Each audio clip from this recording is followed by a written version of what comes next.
What was it that made you decide to start helping people? It was back in 2000 when a friend of mine who suffers from MS was explaining to me how cannabis helps her with the symptoms of her illness and the trouble she had in obtaining it. And then I recall early 2000 when she was telling me that on one such excursions to get cannabis to treat her illness, she was robbed at knife point in Liverpool. And that got me thinking, well, sick people really shouldn't be having to go and putting themselves in danger to obtain something which is medicinally benefit to them. So that's when I started researching cannabis and its medicinal properties. And I decided to grow some cannabis plants for my friend with MS. And that's basically how it started.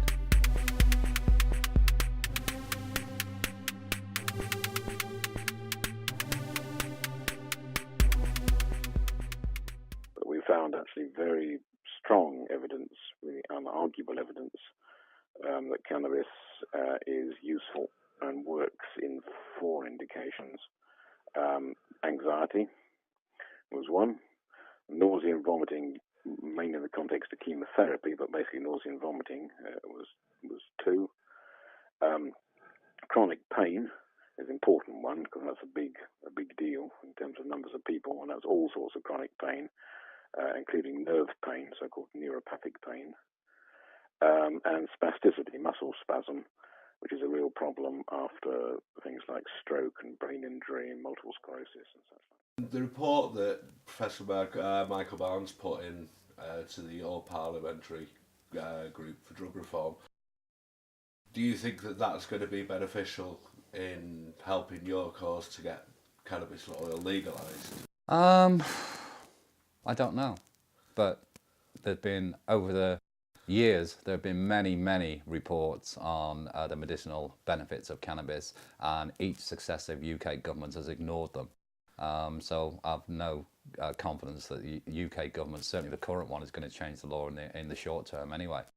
But people who are using cannabis oil to treat their cancer, they haven't got the time to sit around and wait for politicians to try and sort the law out. They're dying now. They want treatment now. And the only option they have is to either become a criminal or to die. Why do you think there's still resistance to accept the scientific evidence? That's a very good question. I think it's largely politics. I think the evidence is unarguable, and indeed, it's got through in 10 European countries, 10 other countries around the world, over half the US states now. I hesitate to use the word, but proper democracies who look at it properly, Australia, Germany, Canada. So the evidence it really is unarguable. Why the UK government is behind the Times, I don't really know. I think it's politics. I think in people's minds it's still associated with the hippie era, that we shouldn't legalise a drug like that. I don't think there's a strong argument. So I think the question has to be posed to the Home Office, who come up with, well, it causes other problems and it's not safe argument.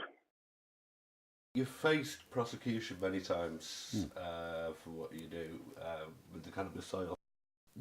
How do you think the laws should change regarding the supply of cannabis oil and people who are actually using it purely for medicinal purposes? Well, I don't think the prohibition of cannabis makes any sense whatsoever. Whether that be recreationally or medicinally, it's just a nonsense policy. Prohibition doesn't work. It didn't work when they tried to prohibit alcohol in the 20s in the US, and the prohibition of cannabis doesn't work now. In fact, the prohibition of cannabis only protects criminals. It doesn't protect people who are trying to treat themselves medicinally. In fact, they become criminal because of the current laws in the UK. And my view is that people should be able to get cannabis medications from their doctor or their oncologist or whoever can prescribe it to them.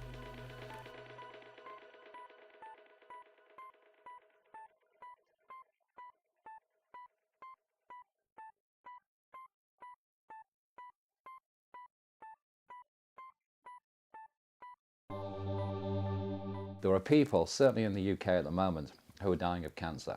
There are people who have been told by their oncologist, there's nothing more we can do for you. Now, some of these people then go on the internet and they hear about cannabis oil, and they hear about THC and CBD having anti-cancer properties, and they think, I want to try that, it's my last chance.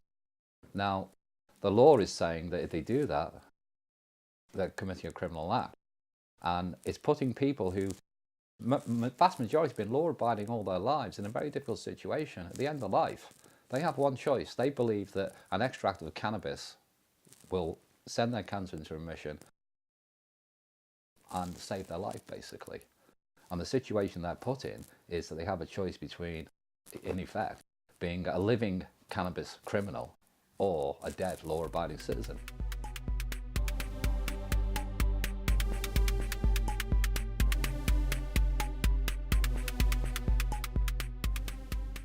The production, supply of cannabis, even cannabis oil to a dying cancer patient, is punishable by up to 14 years in prison.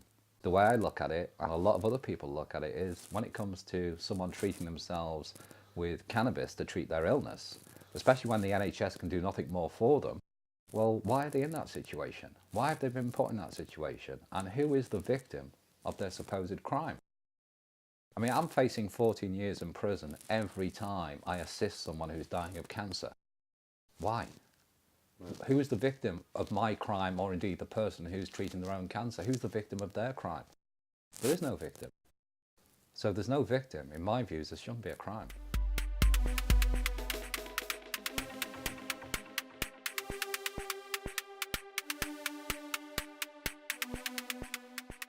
If a parent contacts me about their seriously ill child asking what should they do, then I'm afraid I can't tell them. I'm not medically qualified. There's no way I can tell them what they should do. All I can do is answer their questions and point them towards the research that hopefully will help them come to an informed decision. But I don't make any judgments, moral or otherwise, on whatever decision a parent comes to. To put things in perspective, I've even Skyped with parents, and they've been having an argument in front of me on Skype. A few months ago, I was talking to the parents of a very ill 14-year-old who only had a few months to live. The mother wanted to try cannabis oil. The father didn't, because the father has, according to him, a very important job, and he was worried about if they were caught growing cannabis, it could affect his career. Now, when I was listening to that and they started having an argument in front of me, I was very tempted to say, well, what's more important, your job or your son's life? But to be fair, the mother was making them points, so I just said that it'd be better if they contacted me in a few days and let me know, what decision they'd come to. And I have never heard from them since.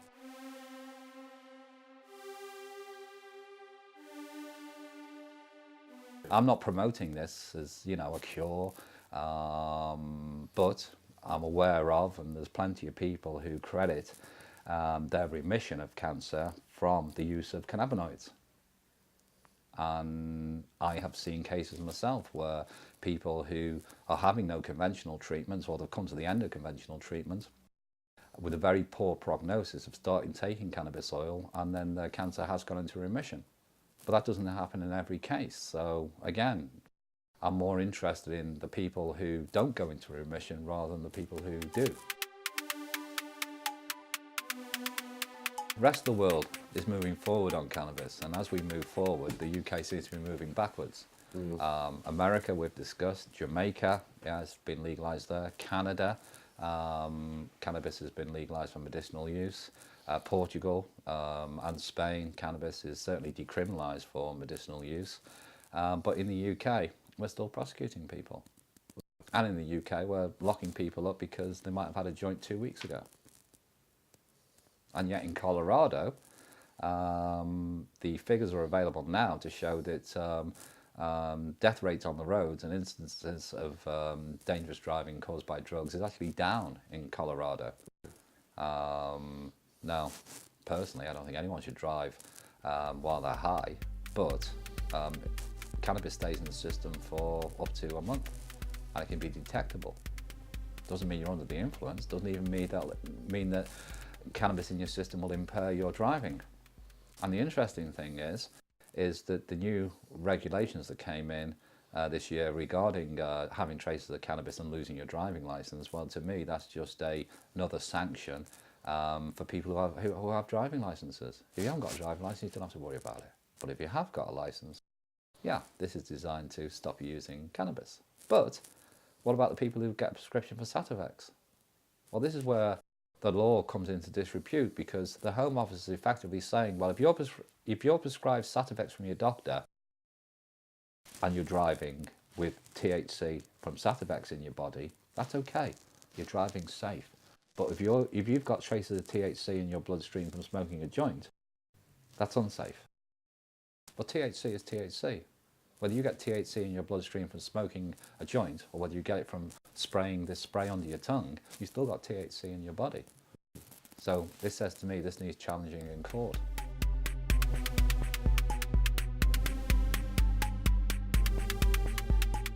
It's good in some ways that they recognise it at long last as a medicine, or at least one arm of government has recognised it as a medicine, whereas the other arm of government, the Home Office, has not recognised it as a medicine. The government's thinking is frankly muddled at the moment. What the MHRA said was that people who are supplying CBD, which is one cannabinoid of cannabis, they couldn't make medical claims for it. That is what the MHRA basically said, because there are a lot of companies advertising in the UK CBD only products. Yeah. Now, CBD is one cannabinoid of the 80 plus cannabinoids that the cannabis plant produces. And the MHRA was saying that people who were selling CBD, claiming it will cure or help with any medical condition, they couldn't do that unless they had the medical evidence to back it up.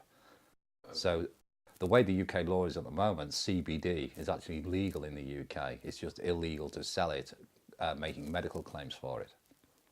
So it's illegal to grow it, it's illegal to produce it, but if you have CBD which is produced from abroad, then it's not illegal to import it and have it in your possession in this country. This is why the laws are so screwed. Do you think it's going to have an impact on people that are getting their oils from this country, from producers in this country? Well, anyone who's producing this, any cannabis extracts or preparations in the UK, unless they have a license from the Home Office to do so, they're breaking the law. And the only company that has a license from the Home Office is GW Pharmaceuticals. Yeah. They're producing that Sativex. Yeah, they're making a spray of cannabis which contains 0.5 gram of cannabis oil, a 1-to-1 oil with equal amounts of THC and CBD.